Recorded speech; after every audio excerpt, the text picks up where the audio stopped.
Hello, hi. My name is Dr. Herbert Oye. I'm an endovascular and vascular surgeon from Beckley, West Virginia. I'm a member of the ACOS and been part of this ACOS community since 1997. I started my clinical practice in Beckley, West Virginia in 1997, rural West Virginia, and over the years have worked hard to improve vascular care in the region and also globally. My biggest concern is awareness pertaining to peripheral artery disease. Peripheral artery disease is a global hazard, health hazard that is. There is a significant disparity between delivery of care when it pertains to PAD, depending on the community that we live in.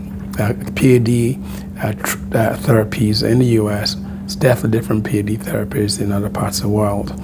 We have the opportunity to have advanced care here in the United States that's sometimes not available around the world. So we must understand that peripheral artery disease affects 237 million people worldwide. In America alone, over 12 million people are affected. In Africa, the numbers are alarming, especially in West Africa and Nigeria, and particularly in the Niger Delta Basin of Nigeria. The PAD numbers are extremely high. We do have increased risk factor of diabetes, uncontrolled hypertension that's contributing to that effect. In the U.S., smoking may contribute to risk factors. However, in the African West African area of Nigeria, there is a huge petrochemical spillage that occurs in communities that may be contributing to this effect. What are the things that we must know about PAD? Number one, the signs and symptoms that once we have these, we should increase our index of suspicion. Pain, cold feet, or pulselessness are very strong indicators. When the limb gets numb or there's paresthesia associated with it, we should be really concerned.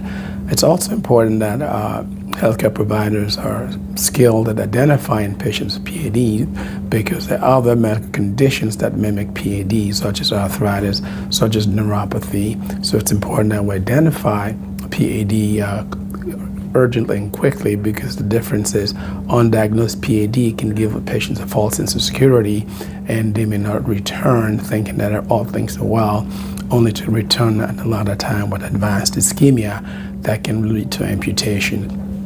Amputations in the United States are over 200,000 per year.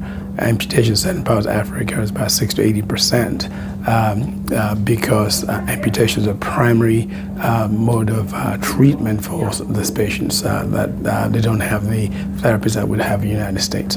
So the goal ultimately is to increase PAD awareness, not for only the primary care physicians, for the specialists that are not vascular surgeons, also ensure that patients as well as their families are tuned to the risk of PAD, identifying PAD and basic steps to treatment of a treatment will be important. Some of the radiological studies that we do include simple ultrasound, anchor brachial indexes, are called ABIs, and are also important as a physician, as vascular surgeon of that. It's also very important that we understand that patient examination and history is still important for diagnosis. The testing should be confirmatory of what our physical examinations and history tell us. And finally, if treatment needs to be offered, it's important that the appropriate vascular surgeon or endovascular specialist is sought on time, so limbs can be saved and not result in amputation. I speak this from a personal standpoint. I have a father who died from PAD and a mother who also died from PAD. So I'm speaking from a point of tragedy, and I do know that it's a major problem, a health hazard of that. So thank you. Stay well.